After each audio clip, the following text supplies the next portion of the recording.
This year, our keynote speaker is the man who literally wrote the book on franchising. Mark Siebert is the founder and chief executive officer of iFranchise Group, the largest franchise advisory firm in the world. Since founding iFranchise in 1998, Mr. Siebert and his team have worked with hundreds of franchisors ranging from emerging to corporate giants. His strategic planning recommendations have been integral to the success of these brands. Hardly a day goes by without your encountering one of his clients in your daily life. Mr. Siebert has presented hundreds of speeches and seminars on franchising in cities around the globe. He has published over 250 articles in dozens of business publications and is regularly featured in Entrepreneur.com, Forbes.com, and Franchise Times magazine. We've routinely had the opportunity to work with Mark and the other iFranchise consultants working with him. They're uniformly top of the field, and their clients benefit from their sage counsel that they provide. I'm excited to have him be able to speak to us today. Please help me welcome Mark Siebert.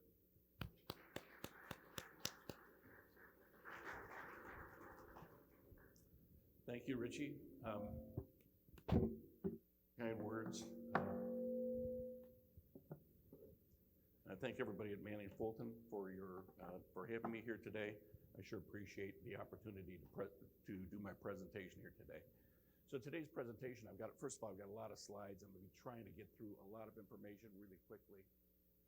The information that I've got is geared toward established franchisors. I know some of you folks here have not really started franchising yet, so some of this information may be a little bit down the road for you, but hopefully you'll get some lessons out of this and get a little bit of value out of this, but hopefully the information will give you a feel for the kind of issues that you will encounter as you get bigger and as you get a little bit more experience as franchisors.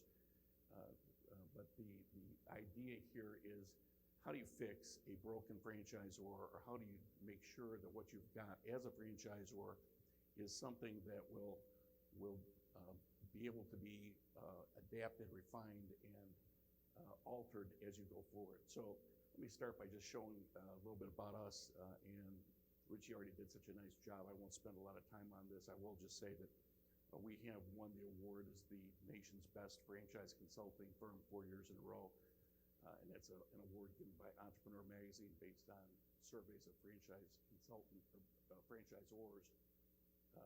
Independent award granted every year based on surveying 900 franchise companies around the world, and I won't go into too much detail here since we do have a lot of ground to cover. The other thing I will say is, anybody who wants copies of these slides afterwards, because I usually go through them so quickly, just afterwards, just give me a copy of your business card. I'll get you a copy of these slides, and if you want a copy of that book, I'd be happy to get you a copy of that book as well. So I'd like to start by introducing this paradigm of our success cycle in terms of what creates a successful franchise business. And what really creates a successful franchise business, and if you want to really sort of simplify things, is on one side you have to be able to sell franchises, and on the other side you have to be able to make franchisees successful, right? So in order to sell franchises, it starts with having a good value proposition, a good business. It starts with creating a good structure. It starts with having good marketing plan, good messaging materials, good advertising, and a good sales process. Most of those things are pretty controllable, right? If you do things right, you know that the only thing that you really need that's really a variable there is how much money you spend on advertising.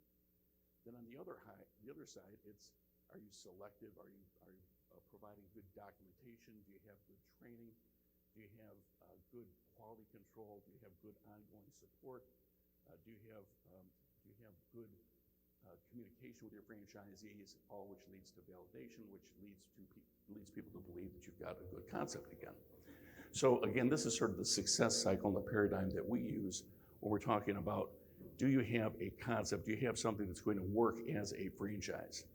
So in looking at this, one of the things we talk about is this is a holistic concept, right? it's like, it's like having a tire, right? If you have a flat tire, you have a puncture somewhere in this system, the whole thing doesn't work, right? So if you have a bad marketing plan, it's not gonna work. If you have a bad messaging, if you have bad advertising, if you had a bad sales process, none of those things work. But even if you have great stuff, if I develop great marketing materials and great marketing plans and great advertising and great sales process for you, if you have a poor structure or you have a bad concept or bad value proposition, you're not gonna sell franchises, right? And no matter how good your concept actually is, if your franchisees say that it's bad, nobody's gonna believe that it's good, right? So it starts with validation, right? You have to have good validation. So for those of you who have a number of established franchises, you have to be able to say that you have something that works from a franchise standpoint, and the way that you're gonna get your prospects to believe that is by making sure that you're validating and making sure that your franchisees believe that you are doing a good job in terms of your validation. So you have to test the waters. Now, I was talking to somebody the other day at the ABA Franchise Forum, and they were telling me about one of their, that they had an equity investor. This is just a very small 6-unit franchise company. And they said that this equity investor was going to invest in their company, and then they called up the franchisees. They said, we thought our franchisees loved us. But lo and behold, after the equity investor talked to, maybe it was 8 franchises, and they said after they talked to the 8 franchises, they found out that lo and behold, the investor said, we want to go away. They're not gonna go forward with the deal. And so they found out the investor said that things were not going as planned, and that the feedback they got was a little bit negative. And so you have to, just because you think that people are saying good things about you doesn't mean that they are saying good things about you. So you need to find out what people are saying about you. There's different ways you can do that. You can mystery shop the franchisees, you can do branded phone surveys, you can do branded electronic surveys, but make sure that you know what's being said about you. Be prepared to listen and respond accordingly to what people are saying about you. One of the things we talk about a lot is making sure that you do have a franchise advisory council early in your process. Make sure that's something that you control rather than waiting and having a franchisee association built. Because you want to make sure that you are going to be the one that's controlling that process. The next thing is make sure that you audit and have a good understanding of what your core strategy is going to look like. So when we're talking about sort of that core strategy and auditing the core strategy, what we want to make sure that you do is start by taking a look at the concept and how you're positioning yourself against the competitors who are out there in the marketplace. So when we talk about positioning, we were doing a project for El Pollo Loco that they were having a hard time selling. They were like, why are we having such a hard time selling? And it turned out that the way that they were showing their item 7 in their disclosure document was that they were reporting land, and they were showing the other elements of their investment and showing the full value of that investment in a different way than all their competitors were reporting it. So if you did a very fast, high-level ROI analysis without digging into the numbers, it looked like their ROI was a lot higher than their competitors' ROI was. But so what we ended up recommending to them was, look, let's report this consistently with the way that your competitors report it, so that you can at least show apples to apples, and make sure that from a competitive standpoint, you're showing this because their ROI was actually better than what their competitors showed. So make sure that you're looking at your competitors when you're putting things together. Make sure that you understand how you're positioning yourself against your competitors. You can't just put this together in a vacuum and not look at some of these kinds of issues. Understand that Me Too is not a strategy. Figure out what it is that you guys want to do differently and how you want to position yourself differently in the marketplace. There has to be something that makes you something why people are going to buy your franchise in particular, as opposed to why they're buying somebody else's franchise. If you're the second one in, what is it that makes you special? And find something that's a sustainable competitive advantage as opposed to something that, a lot of people will say, well, I'm more responsive, or we give better service. Everybody's going to say that, right? Find something that makes you different. You have to find a way to differentiate yourself in the marketplace. And if you can't do that, you're going to have a real hard time selling franchises. The next part is really the part about the marketing side. And when we talk about sort of the marketing side, there's really, these 4 core areas that we're talking about. And it's the marketing plan, the messaging, the materials, the advertising, and the sales process. And a lot of this area can be very easily confused. And when you're looking at selling franchises, it's very easy to get confused in terms of what it is that's broken. And so it's important from the standpoint of when you're doing these kind of analyses, that you have to take a look at things from the standpoint of statistics and understand what it is. When you're trying to understand what it is that's broken, you have to track what's broken, right? So when we're trying to figure out what's broken in something, people, you might be thinking to yourself, my competitors are selling faster than I am, or my close rate is too low. Well, is it too low? Is it really low? How do you tell if it's too low? Are you too low based on your industry? Are you too low based on your investment size? Are you too low based on what your brand prominence is? What is too low for you? So your franchise salesperson is going to tell you if it's too low, that the reason is it's your leads, right? I've got bad leads. What's your marketing person going to tell you? It's your franchise salesperson, right? Right? So you got people, everybody's sitting there saying that it's the other person's fault and that it's their fault. Well, what are you going to do to cure that? You've got to make a decision. How do you make the decision? The way you make the decision is sometimes by the seat of your pants. And if you make that decision based on the seat of your pants, you may end up saying, well, I'm getting rid of the franchise salesperson, I'm going to bring in a franchise sales outsourcing company. But maybe it was the leads. And maybe the franchise salesperson says it's the leads, and now either you're stuck believing it's the leads, or you end up saying, maybe I made the wrong decision to franchise, or maybe something else. And you're stuck continuing this cycle. So the important thing is to make sure you understand what the root of the problem is before you go about making decisions to try and fix it, right? So a doctor doesn't go into somebody's, body and then say, well, I'm going to, do a heart transplant before they figured out that the heart is the problem, right? So the same thing happens here. So again, look at the statistics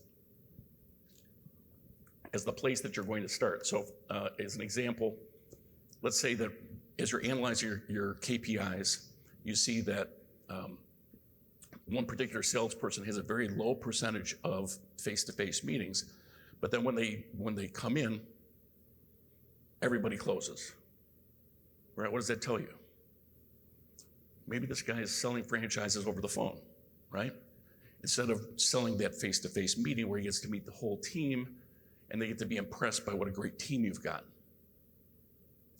And that might be part of the problem. Or what if, when you're looking at your KPIs, you find that somebody has a real low rate of getting from that first call to the second call? What does that tell you?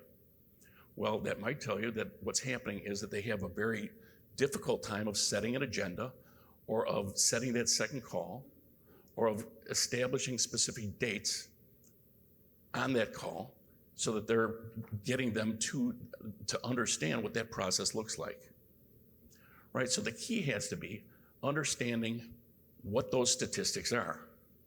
Now, this is way more detail than I'm going to be able to go through in the hour that I've got to talk today. But when we talk about sort of understanding the statistics, you guys all have sales funnels, right? And those sales funnels are going to be filled up with statistics. And these are sort of the general statistics in franchising in general. So this is another sort of paradigm you should be familiar with in terms of you all are going to have cost per leads, and each one of your media are going to have general cost per leads. And each one of your media inside of that, each one of the media selections, specific media will have cost per leads, right? And each one of those is you're going to have different steps in your sales funnel in terms of your process, in terms of getting them closer and closer to the close. And you know that you're going to get a certain percentage that's going to get to the close. You know it's going to take you a certain amount of time to get to a close. You know you're going to have a certain cost per sale. So the cost per sale is hovering now around $10,000 cost per sale. The close rate's hovering probably around 3%, which is historically high. Normally it's a little bit closer to about 2%. We know these things, and we know what's going to revert to the norm. But we look at these things, and you start taking a look at this, and different industries are going to have different metrics, right? So if you have a higher anticipated investment, you're going to have lower close rates. We know some of these kinds of things, but these are the kinds of things where you use as a starting point, right? And then when you've done that, now you've got sort of the basic tools to start to diagnose your sales problems, right? So if you're not getting much in the way of publicity or referrals, maybe you have a concept problem or you have a PR problem. If you're not getting much in terms of, or you're getting very high cost per lead, maybe you've got media selection problems or messaging problems. If you're getting low conversion rates, maybe it's poor marketing materials or poor follow-up skills. If you are not getting good broker leads, if you're using the broker channel, maybe you're not working the brokers, maybe you're not going to the broker conventions, maybe you have a lack of broker confidence. If you've got a long sales cycle, maybe you're not creating urgency in the sales process. Maybe you're not setting an agenda. Maybe you've got poor closing skills. If you are, went too fast. If you've got low conversions from face-to-face or discovery days to the final close, maybe you've got poor validation. Maybe you've got poor sales skills. Again, these are the kind of things you want to be looking at. What we found in general is that, in short, what you can do is by analyzing these statistics and by continuing to analyze them by media, by salesperson, what you can do is you can find what's wrong and you can take the appropriate corrective action. Does this make sense to you guys? So there are 4 basic areas where something can be broken. And again, I don't have time to go through all these things in specifics here, but there's 4 basic areas where you can have problems. It's going to be the concept, it's going to be lead generation, it's going to be marketing materials, or it's going to be sales process and technique, right? Each one of these things has different potential problems associated with it. Each one of the potential problems has different symptoms, things that you look for to sort of indicate maybe you got a problem. And each one of these things has ways that you can diagnose whether that is the actual problem. Different tests that you can apply to determine whether or not that's what your problem is. And so you can go through this process of saying, here are the problems, here are the symptoms. Do I see the symptoms? Let's do a diagnosis. And this is what that audit process looks like. I'll wait till you take your picture. I'll send you the slides if you want. So then, once you're done and you've figured out what the problems are, you can apply potential solutions to each one of these. And the good news is, there are potential solutions for all of them. And what I will tell you is, having done dozens of these kinds of audits, 99% of the time what we find is it's not one thing that's broken. 99% of the time it's incremental things in half a dozen different areas that could be tweaked or that could be improved that leads to substantial levels of improvement. So usually it's a lot of little things that could be done a little bit better as opposed to one thing where you completely missed the boat. Right? So it's a lot of incremental improvements. Anyhow, when it comes to marketing effectiveness, understand that different systems have different franchisees, and you need to make sure that you understand who your franchisee is. And so I'm going through some of the things that we do as part of this marketing audit. It's not a comprehensive approach here, but I want to just hit some of the highlights real quick. So first of all, from the standpoint of how you go about doing this, make sure you understand who your franchisee is. It's real important. The more targeted your franchisee is, the better off you're going to be in terms of what your marketing is going to look like. So start by surveying your franchisees and surveying your competitors. You can always call up your franchise competitors and say, tell me about the franchise. They may not answer you, but they might. And if they do, you can find out things about their background and their hot buttons and what media they consume and things of that nature. You can talk to your top performing franchisees and figure out where did you find them from and what are their commonalities, what kinds of things set them apart. You can find out things from your lost competitors, the ones that you lost. So when you lose a franchise prospect in the sales process, you might want to call them up and say, why'd you go with somebody else? What was it about our opportunity that sort of set you in a different direction? So there's those kinds of things that you can do. In addition to which, there's a lot of things that you can also do, given that, we happen to live in this new internet age now. Things like using social media to identify the backgrounds of some of your franchises or your competitors' franchises. You can go on LinkedIn, look up the franchisees of your competitors, and find out what jobs did they have before they were franchisees of your competitors. What were they doing before they became your competitors' franchisees? So were they blue-collar workers? Were they white-collar workers? Are they conversion franchises? Are they somebody from a completely unrelated industry? What kinds of things can you learn? What kind of educational background do they have? Those kinds of things can tell you a lot by just digging into the background and learning about who these people are. You can do things in terms of surveying these competitors as well. You can do a lot of things in terms of just understanding who these people are, and this is really important. The other thing that you need to be cognizant of is that your marketing is a moving target. You should be constantly moving out 10 to 20% of your marketing ad spend and changing it on a regular basis. And it's important to understand that marketing is not something that you can set it and forget it, right? Time is the big constant when it comes to marketing. So as we're monitoring KPIs, understand that there's a historical backwards looking, we're sort of monitoring these things in a rearview mirror, right? So as you look at these things, remember, most franchise sales take place 14 weeks in a rearview mirror, right? That's when that lead was generated 14 weeks ago. So if we're looking 14 weeks back, assume you got a media that's like a stable audience, maybe it's a Franchise Times publication or something like that, and that you're in that particular media and you're looking backwards 14 weeks. Well, if you're advertising there for several months and you're spending money there consistently for several months in a row, well, you might be getting great response for the first few months, but then you start saturating that market maybe, right? But as you start to get to the point where you start to get franchise sales 14 weeks later, what's happening is your perception of the effectiveness of that media starts going up because you start getting those franchise sales, right?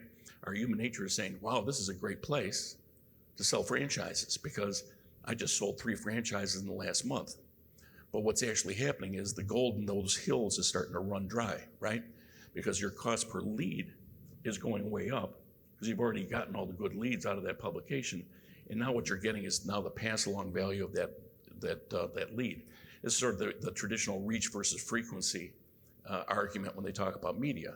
So you have to always be looking at all your metrics and don't let some of the recency issues scare you into continuing to advertise in publications that have run dry. So always be looking at these things and be constantly moving out the bottom 10, 20% of your media. I would say every 6 months, be taking a look at your media budget and moving out the bottom 10 to 20% of that budget, all right? So it's real important to understanding how to do these things effectively. Additionally, you gotta be taking a qualitative look at your marketing as well. Understand that franchise marketing is very different from consumer marketing. I see all the time, a little while ago I saw a brochure and it had a picture of a barber and 3 other barbers all in this beautiful, pristine barber shop. And they were all sitting there waiting for me to get a haircut. And since I sort of needed a haircut at the time, I was thinking, this looks like a nice place to go get a haircut. But this is what franchisees wake up screaming about in the middle of the night, right? This is an empty barber shop, right? What if I build this thing and nobody comes, right? We like to see the fur flying. I mean, if Richie would let me get away with it, I'd be having him give money out in the brochures, but he won't. But what I do want to do is I want to make it look busy. I want to make it look like this is a happening, busy place, right? So I want to make sure that I've got that kind of impression that I'm giving, when I'm putting together these kind of brochures. Understand that you don't want to do Me Too marketing. Again, Find that value proposition. Understand you got 5 sales, right? We all know we got 5 sales that we got to make. People, first of all, have to be convinced that they have to go into business for themselves, right? That's the first thing they got to be sold on. Second, they got to say, I'm not going to be an independent. I'm going to buy a franchise because that's a good thing to do. Then I got to be convinced your industry is the best industry for me. Then I've got to be convinced your business is the best business in that particular industry. Then I got to be convinced, hey, this COVID thing is in the past. This recession isn't going to hurt me. This is a good time to buy a franchise, right? So you got 5 different sales you got to make as part of that communication message that you're doing. And, take a look at your competitors' materials and make sure that what you're doing measures up well against what those competitors are doing, right? Because, again, you're being judged against other people. You are being shopped out there. The average new franchise prospect is looking at 6 to 12 franchises before they make a decision. So you're one of a dozen. Figure out where you stand in that process. And by the way, bear in mind there's 8 states that regulate what you can say in franchising. And aside from that, you got other issues that are going to touch on legal. Make sure that your lawyers are reviewing this stuff on a regular basis. You got to make sure that you're getting your documents reviewed professionally, not just by the people who create them.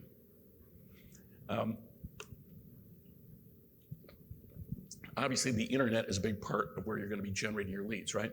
So about 70% of your leads are coming from the internet. It's important to understand what works and what doesn't work on the internet. And so if you're marketing on the internet, a lot of people put a lot of money into the portals. I will tell you that the portals are very cost ineffective. We're seeing about a 0.4% conversion rate on portals overall. That means you got to get about 250 leads to get a franchise sale. Now, there are some that are a little bit more effective than that, but you want to get a lot of leads and not a lot of sales. That's a good place to put your money. So make sure that you understand what you're doing when it comes to the internet. It's real important. What I would tell you is to audit your website. When you're doing that audit, it's not just your website, it's your whole, really your whole marketing strategy that you need to take a look at, your whole internet strategy. And there's lots of different pieces of that. It's your SEO, it's your keyword performance, it's your website performance. I think Matthew Jonas is going to be talking a little bit about some of this stuff later today, so I'm not going to go into a lot of detail on that today. But your LinkedIn profile, your pay-per-click campaigns, all this stuff. Remember, 70% of your leads are coming from the internet, and 99.9% of the people who are going to buy your franchise have looked at your internet page. And I want to know who that 0.1% is who didn't. So it's, this is a real important thing that you need to be doing. And do this on a regular basis because, again, your competitors are constantly changing their positions on the website. Make sure you're looking at yours versus theirs and that you're coming up roses, right? So last piece of the puzzle on the red side, on the sales and marketing side, is the sales side, right? And again, if you can, we're talking about sales rates, overall sales rates of 2%, whatever that happens to be. But if you think about it, if you can grow that sales close rate from 2% to 2.1%, and you're on pace to sell 1 franchise a month, that means that every 18 months you will sell 1 incremental franchise, right? I won't go through the math for you here, but trust me, based on current close rates, every 18 months you'll sell about 1 incremental franchise if you can raise it from 2% to 2.1%. So make sure you understand what's going on with your sales process, right? Make sure you figure out how to improve that sales process. Now, understand, the sales process is not like any process that you've gone through in selling things before that are not a franchise, right? What you're doing is you're saying to somebody, I want you to quit your job. I want you to give up your 401k. I want you to give up all the security that you've ever known, all your vacations, all that stuff. I want you to trust me with your life savings. Go into a business that you've never been in before. right? And I want you to make a commitment for a lifetime. And oh, by the way, I can't tell you how much money you're gonna make, right? That's where you start as a salesperson, right? So it's real important that you understand it's a process. It's not something that you're gonna do fast. It's something where you've gotta build trust. You gotta build that relationship with somebody. So it's gonna be something that, in what you wanna do, again, I'm very big on systems. If you haven't gotten that already, my third book, which Richie didn't show you, is really all about creating systems. It's really about making sure that you optimize around systems. So when I talk about this is not like the sales process. There's lots of different sales processes out there, but this is a sales process, and it's important to map out your sales process, figure out what's going to work best for you from a sales process standpoint, but then figure out where you've got what we call leakage in the system. So when we talk about leakage, we're talking about finding unnecessary steps in your sales process where you lose people, right? So we talk about, so for example, let's say that you decided that you want to require everybody in your process to develop a formal business plan, right? And if you got 100% that are here and 50% complete the business plan, you've lost 50% of your process there. That's leakage, right?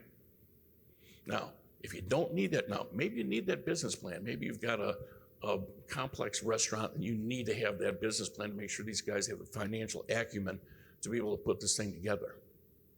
But maybe you've got maybe a janitorial services business, and you don't need these guys to be doing that business plan, and you put this unnecessary step in there, and that unnecessary step is causing you to lose prospects that otherwise would be qualified and would still do a good job for you. And if you've done that, you've created that leakage and you've reduced your close rate because of it. So you got to map out your sales process, figure out what hoops you're making people jump through, and figure out, are they jumping through more hoops than they have to jump through? And then eliminate any hoops that they don't have to jump through or that they shouldn't have to jump through as a part of the process. Yes? What's the CIRF there? Oh, I'm sorry, confidential information request form. That's the little thing where you make them fill stuff out, the questionnaire. Sorry. I don't have room to put all this stuff on my little boxes. So the next thing is mystery shop your sales team. So when we're talking about your franchise sales team, and are you gonna be talking later on, Richie, about the new questionnaires and disclaimer rule? So there's this new rule, and Richie's gonna talk about this later, but you guys all have, all in your existing disclosure documents, you've got these questionnaires where it says, I've not relied on any disclosures and all that stuff, and all the franchisees have to sign that. Well, guess what? You can't do that anymore starting in 2023 because of the new NASA guidelines are gonna say you can't do that. Well, it's just like one more tool that you don't have to protect yourself from liability. So it becomes even more important, in my opinion, to make sure that you're doing everything you can to make sure that you're buttoned up from a sales process standpoint, and that you're doing everything that you can to make sure that your franchise sales process is being done as by the book as possible, that you're not making any representations that are bad representations or that are sort of on the other side of the legally allowed representations, right? So one of the reasons why you might want to mystery shop your sales force is to make sure that your sales guys are keeping their noses clean. Now, at the same time, you don't necessarily want to sit there and find out that these guys are making these illegal representations and then provide documentation that you can write Exhibit A on the upper right-hand corner to your client, right? So one of the things that we have told some of our clients is that if I don't provide you with that report and I instead provide it to your lawyer could have a conversation with you about it. And then that lawyer, so if I do that mystery shop, I provide that report to your lawyer has a privileged conversation with you about what was contained in that report. You can find out what's going on with your sales force while having a privileged conversation without having to worry about that being a discoverable document.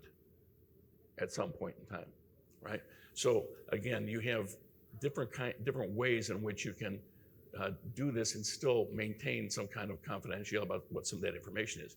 At the same time, if what you find out is your guys are providing great service and are not violating any of the laws or the problems at all, you've got this documentation that shows we've been diligent about making sure that our guys have not violated any of these laws. We even went to the extent of hiring these outside guys to make sure that we weren't violating these laws. So it can work in your favor either direction. In addition to which, when you're doing these mystery shoppings, you can also be looking at the things that will look at whether or not you're doing things right. Now, when you're mystery shopping for a sales force, one of the things you want to look for is, are we doing everything we can to sell the people we want to sell? So we're looking at things like, do we have the right sales skills? Are we setting the right agendas? Are we positioning ourselves properly against our competitors? Are we answering questions appropriately? Are we using the FDD appropriately? Are we doing our disclosures right? Are we making sure that we're selling the right thing in the right way, et cetera? At the same time, we can also take a look at, are we qualifying people right and getting rid of people that are not well qualified? Because one of the worst things we can do as a franchisor, remember, go back to validation, go back to making sure that our franchisees are going to be successful. When we talk about making sure they're successful, what's the easy way to make sure they're successful? Get good franchisees. Don't sell bad franchises, right? So make sure that as part of that process, part of that mystery shopping process, we're not getting people in the door that are bad. Make sure that we're qualifying these folks. So as part of that process, make sure that they're being properly qualified and not just coached how to answer questions, right? So it wouldn't be the first time that a franchise sales guy said, look, the franchisor is going to ask you these questions. Make sure that you answer them this way. Otherwise, they may not take you on as a franchise, right? Because these guys want to get their commissions. So make sure that you want to make sure that these guys are doing everything they can to qualify these people. Make sure that you're documenting properly, make sure that the KPIs are being tracked and being measured, right? And so that really takes us to the point of sort of completing the marketing side of the audit. And again, this is sort of the visual representation of what that might look like. So that gets us about halfway through, and we're now on to sort of the core up to the other side of the strategy, the support side. And when we look at this, the first thing you typically look at is you look at the tools, and you're looking at things like what is the strategy, what are the tools that we have from this standpoint. So the first thing you sort of look at is sort of your operations manual, and your operations manual is really going to serve 5 basic purposes. It's sales, it's training, it's a reference guide, it is reducing liability, and it's an extension of your legal documents. It's going to be something that you can use to make sure that your franchisees are complying with standards. So again, make sure that this is professionally reviewed. To the extent that any of you guys are in the process of writing one of these things, this is something that we do. We do these reviews. If you want us to review your documents, and we're happy to do a review and just see if there's any things that we can do to help update these manuals for you. In terms of the operations documentation, again, a good manual will help you avoid litigation, but a bad manual can be your worst nightmare. You might as well just write, again, Exhibit A in the top right-hand corner. You have to be very careful to make sure that you're differentiating between brand standards and best practices. So as part of this quality control audit, make sure that you're saying, what constitutes brand standards versus what constitutes best practices. So just a quick story here. Domino's Pizza. Domino's Pizza had a situation where they thought that they were going to try to reduce liability in their and reduce theft in their operations by adding drop safes. They did a study on it. They figured it was going to save a lot of money. And then they said, everybody needs to institute these drop safes. They put it in their operations manuals. And one day, somebody came in and robbed one of their franchisees. manager in the franchise location could not open up the drop safe, ended up getting pistol whipped. When they got pistol whipped, they couldn't, they went to the hospital and they ended up suing the franchisee and the franchisor. Okay, they won. And when they won, they said that the reason why was because the franchisor had required this certain drop safe, right? So I asked you guys, this is the brand standard of Domino's to have that drop safe. What I ask people is, has anybody ever eaten a pizza because of the drop safe that the franchisor required somebody to have in that place?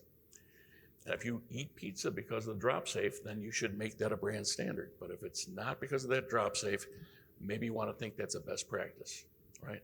So it's important to make sure that you sort of differentiate what's a best practice versus what's a brand standard.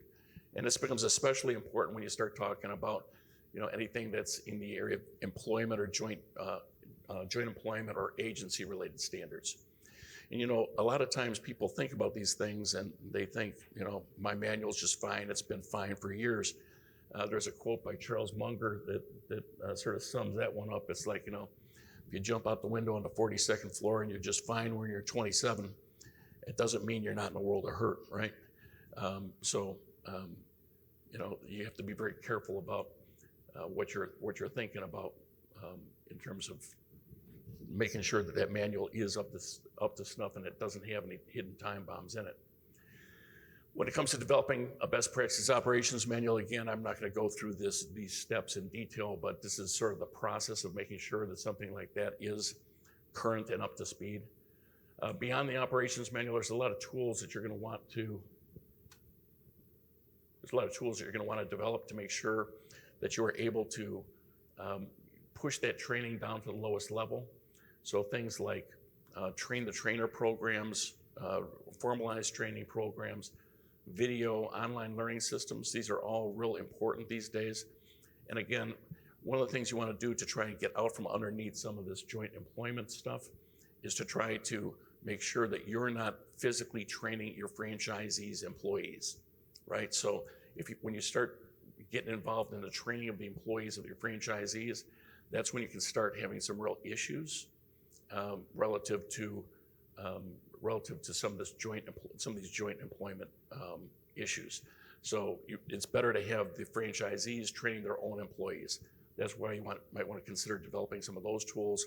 And again, if you don't have them, develop them. If you do, make sure that they are pushing it down to that level. And I'm not going to go over any of the legal documents, but other than to just say that, obviously every year you need to do a legal, update on your legal documents.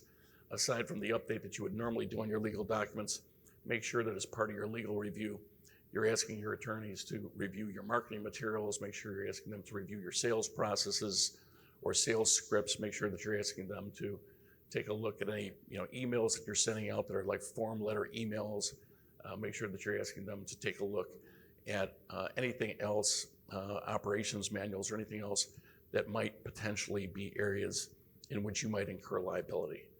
Because the money that you pay the attorneys today is going to save you a lot more money in the long run if you did something incorrectly in the short run. That's, I will leave the rest of that for Richie and Carly to talk about a little bit later. Last, in terms of sort of business planning, how many people here with their franchisees ask the franchisees to do an annual business plan?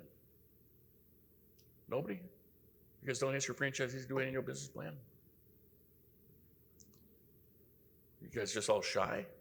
Or really you don't ask your franchisees to do an annual business plan? Or at least one person asks that franchisees to do an annual business plan. I mean, we always would ask our franchisees to do an annual business plan. We think that it's important also for the franchisor to do an annual business plan as well.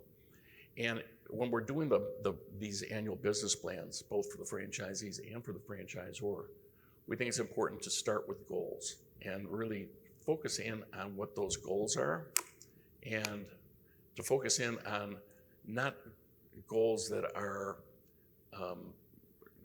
I don't like to look at the goals from the standpoint of, I want to have 100 franchises open in the next 5 years. I like to look at it from the standpoint of, this business is here to serve my purpose. It's here to, create something of value for me. So what that value might be is a business that maybe I can sell for a certain amount of money, or a business that is going to provide me with a certain lifestyle, or something I can pass on to my heirs. But think of it from the standpoint of those terms instead of round numbers of how many franchises you want to sell or something like that. Because I think that really is really the way that we should be thinking about what these goals should be and how these businesses should try to serve our goals. So when we talk about something like that, and we start trying to think in terms of sort of how we establish those goals, what I tell people is use those goals, and then once we've determined those goals, the next thing we need to really think about is what does it take to make our franchisees successful? Nothing that we can do is going to be more important than making our franchisees successful. I was having this conversation at dinner last night, and the question that was asked was whether or not I was, what it takes to make, a successful franchisor. And I said, if there's one thing, it's make your franchisees successful. To the degree that you can make your franchisees successful, you're going to be successful as a franchisor. If you have successful franchisees, they're going to contribute more royalties. They're going to take less in terms of support. They're going to validate well, and they're not going to litigate. And if you have unsuccessful franchisees, they pay you less if they pay you at all. They are going to be much more needy in terms of support, much more likely to litigate, and they're not going to validate. And it's not a recipe for success in franchising, right? So what does it take when we're building this franchise organization? What do we have to do to make our franchisees successful? That's what we need to be thinking about when we start building this business, when we start thinking of how to continue to build a business. So every year, go through a planning process. What do I need to do to make these franchisees successful? And then reverse engineer what it takes to get there, right? So start thinking about it from those perspectives. And you go through this planning process. If you don't go through it once a year, go through it every few years at least. Go through this kind of planning process, and then use that planning process to determine what your organizational gaps are and where you need to fill in those holes. Figure out what kinds of things you need to do in order to get your organization to that next level. So from a goal-driven standpoint, and I've come up with this hypothetical here, and it's just round numbers here, but if you just said, I want to sell my business for $10 million in 5 years, and it could be $100 million, it's just I'm picking round numbers here. But if you want to sell your business for $10 million in 5 years, and you said, I want to sell it for 6.7 times earnings before interest and taxes.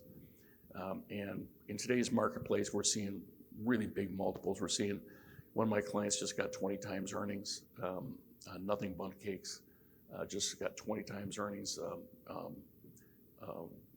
Orange Theory Fitness just got 25 times earnings in the private equity market. These are bigger companies, but even smaller companies are getting 10, 15 times earnings. So this is a pretty frothy market out there today. But even if we looked at small numbers and said 6.7 times, then you'd say, well, let's divide that 10 times by, or that 10 million goal by the earnings multiple. We'd have to earn 1.3 million. Then if we figure our revenue per franchisee in terms of, and just like strip out everything else, it's a very oversimplified analysis, obviously. So if you stripped out and just said the royalties per franchisee are 30,000, and the old IFA studies show that you put the top quartile franchisors put between 35 and 45% to the bottom line. Let's just say a third goes to the bottom line on royalties alone. Again, underestimating, being conservative, you'd say you'd have to sell about 130 franchises, right?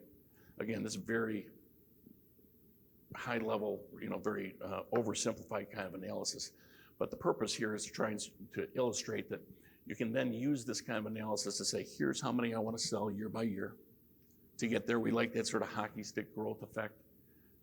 We can then go from there to say, here's where we have to hire our people, because we know what kind of ratios we need to hire the different people. We can then go from there to saying, not only here's the personnel we need, but here's the people we need here's what we need to spend from a marketing standpoint. We know it's $10,000 per sale to sell a franchise. We know how much marketing we need because we know when we're hiring people. We know everything we need to know, right? So the last piece really is going to be, how do we make our franchisees as successful as possible, as fast as possible? That really boils down to sort of the onboarding process, and how do we get them up and operating quickly? And we talk about sort of this onboarding and communications and getting them up fast and quickly. It's really about making sure that the franchisees get up and established as quickly as possible. And when we're starting to talk about getting them up and established quickly as possible, if you think about it, how many people have had that situation happen where a franchisee, they don't find a site contractor and it starts stretching out, and the franchisee is burning through their cash. Then they don't get their contractor quickly, and it keeps on burning through their cash, and then they don't get their build out done in a quick fashion. Their equipment comes in all willy-nilly, and it doesn't, by the time that a 90-day build out ends up taking 10 months, they burn through way too much cash, they burn through way too much rent, and then their grand opening doesn't go very well. And what you want to really have happen is you want this to go through as fast as possible, and then really force feed as much business as they can realistically handle in that first few months, and take everything else off their plate. So we'd like to see like some of these programs where you'll have the accountants and take all the accounting stuff off their plate in the first year, maybe, where you sort of outsource their bookkeeping services and some of the other stuff, so that these guys will do as much as possible for them on the outside, so they can really focus on building their business in the early going, and they can get up and operating as quickly as possible in the early stages and get them up to speed and profitable as fast as possible so that they're not burning through cash, right? So how do we do that? And it's really figuring out all the steps. And again, going back to sort of this, and I hate to keep going back to all the system stuff, but go back to developing a system, go back to developing a process to get these guys up and operating, and as quickly as possible, get them up and operating, get them up to speed to the point where they are as absolutely as fast as possible, making money, because that's what's going to get them validating well for you in this process, right? So that's what we really want to see, is get these guys validating quickly and aggressively, and getting these guys hopefully as successful as possible, as quickly as possible. So this is sort of an overview of the whole process that I talked about. And again, it's very much an oversimplification. It can be done in pieces. It can be done, you can do one piece 1 month, one quarter, one piece another quarter. You can do one piece 1 year, another piece another year. You can do one piece as needed because you know that you need marketing help, but you don't need help on the other parts. But this is sort of the overview of sort of how you audit a whole organization. And because I was sort of trying to deal today with sort of the entire organization, I ended up having to skip through a lot of stuff really quickly, and I apologize that I did sort of blow through a lot of stuff fast. I had a lot of stuff I had to try and cover. But as I said, I'm happy to send copies of these slides to anybody who'd like to. Just drop off a card at my table. I'm happy to shoot you off the slides. And if anybody has the perseverance to want to try and actually read one of my books, I'm happy to send you a copy of the book as well. And if anybody wants to take a look at, have me take a look at one of their operations manual, I won't do it myself, but I got people who actually, I've actually never read an operations manual all the way from front to back, but I've read parts of them, but I haven't read the whole thing. But we'll actually do a review of it if you'd like. So I managed to finish under my allotted hour. So MJ, you owe me $100. Said I couldn't do it. And if anybody has any questions, I'd be happy to try and answer them. So last night we talked about going through a slow process, which you highlighted. You get a little louder. All right, so last night we talked about going through a slow sales process on onboarding franchisees, right? Make sure we choose the right people. But in this presentation, we also talk about sense of urgency. So my question was, how do you focus on going through a sales process to make sure you don't partner with the wrong franchisees, while at the same time you do it sales? Well,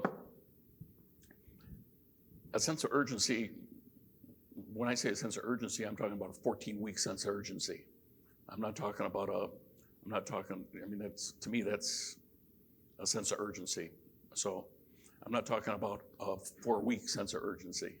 So when I talk about sales process, I'm not talking about shortcutting it down to, somebody comes to you with a check and says, I'm ready to buy. You got a process. They got to go through that process.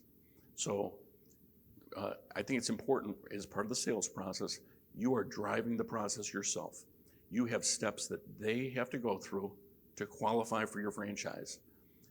It's not something when, there are people that'll just say, somebody comes to them and they'll say, I'm ready to buy. And they'll say, sign on the dotted line. That's not who you should be.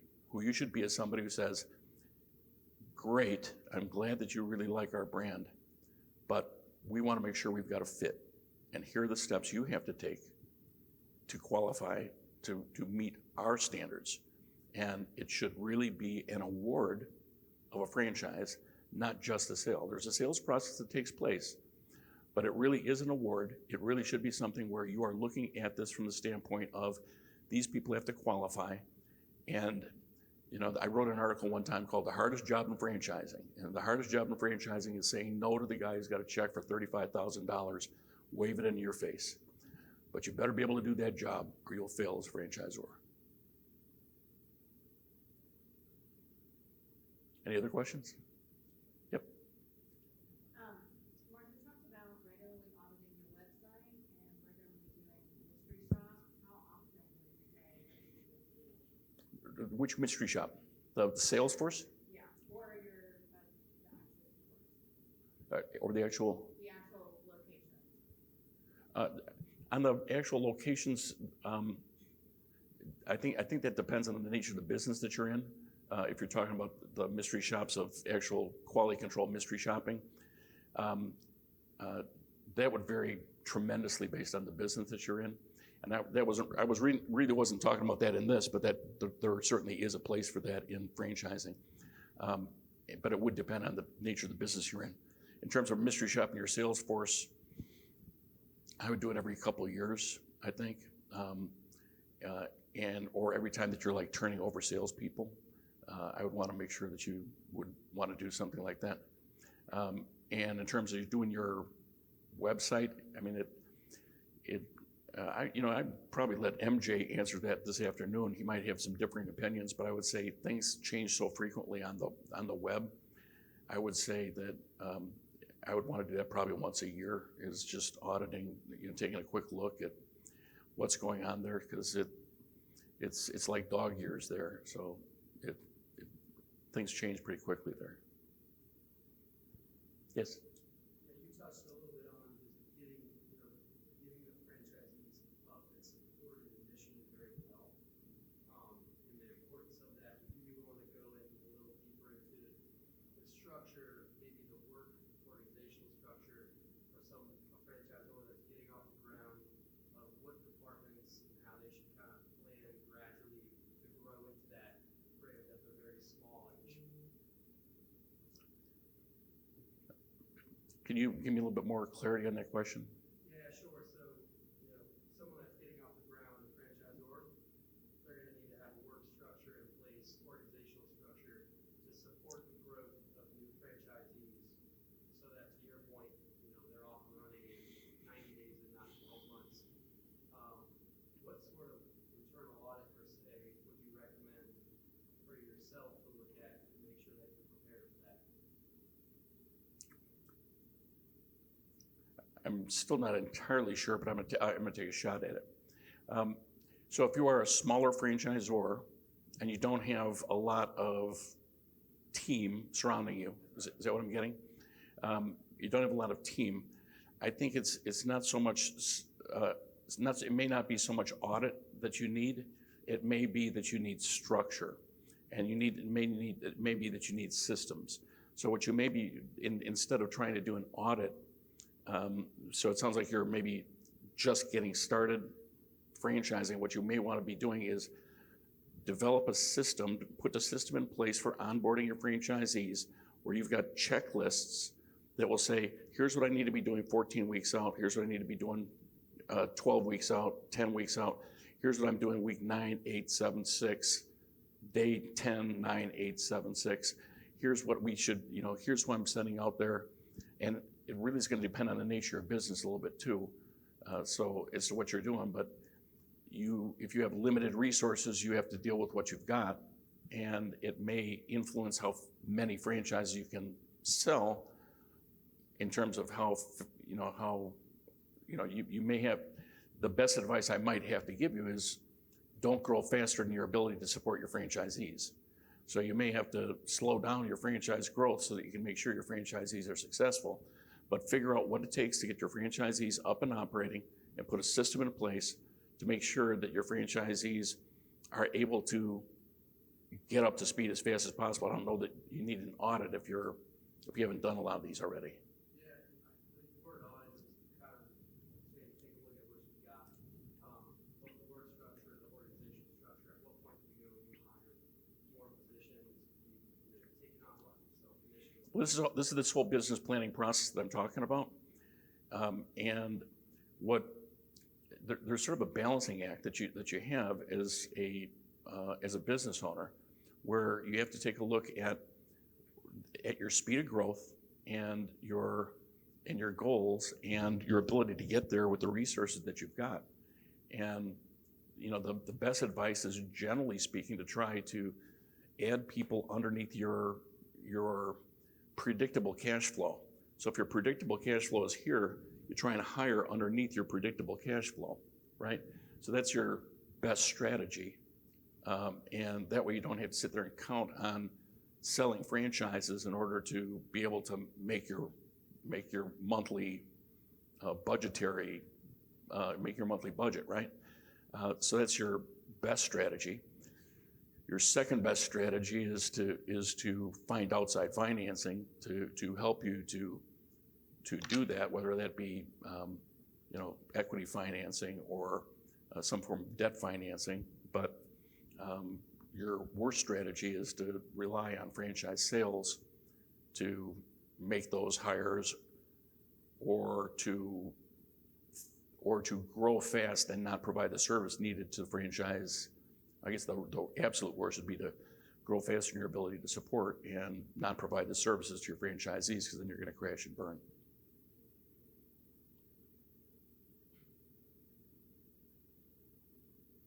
Anybody else? Okay. Thanks a lot, everybody.